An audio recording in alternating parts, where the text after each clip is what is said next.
प्रसिद्ध तारपा वादक आणि पद्मश्री बिकला धिंडा तिरंगा रॅलीसाठी दाखल झालेले आहेत. आपण त्यांच्याशी बातचीत करणार आहोत आणि त्यांचं जे वाद्य आहे ते सुद्धा घेऊन या ठिकाणी पोहोचलेले आहेत.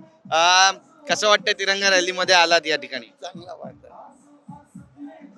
काय भावना आहेत तुमच्या? काय भावना मी परत माझे कलेनी जर आणला आहे माझं भाग्य समजा. आज जे काय मला बोलायचं ते जास्ती बोलू शकत नाही.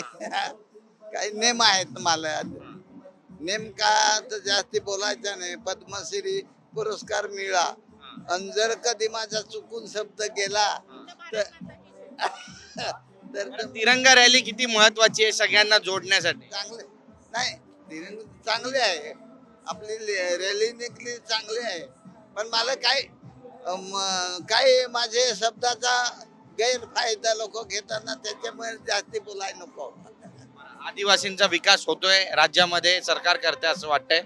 आता तुमच्यासारखं मोठी मोठी लोक तुम्ही विकास करा ना, तेव्हाच आदिवासी टिकून राहील.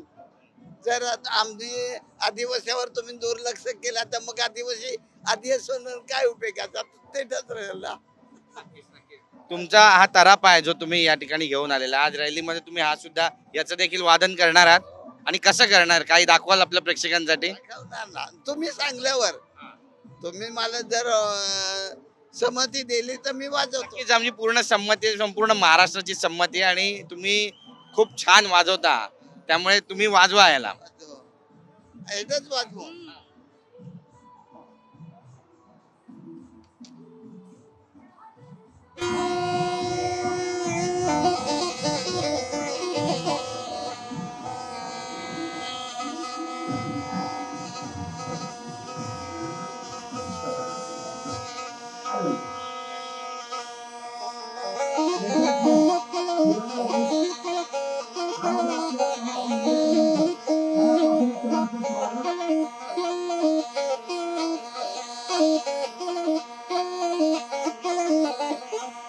थँक्यू, धन्यवाद धन्यवाद धन्यवाद.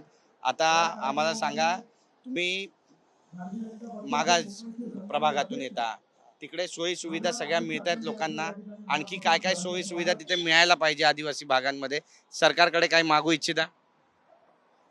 याच्यावर काय काय लेखी दिली पाहिजे ना, लेखी दिली पाहिजे.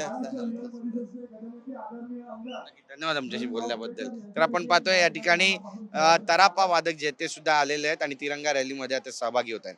कॅमेरा पर्सन सिद्धेश नाईकसह गिरीश गायकवाड, TV9 मराठी, मुंबई.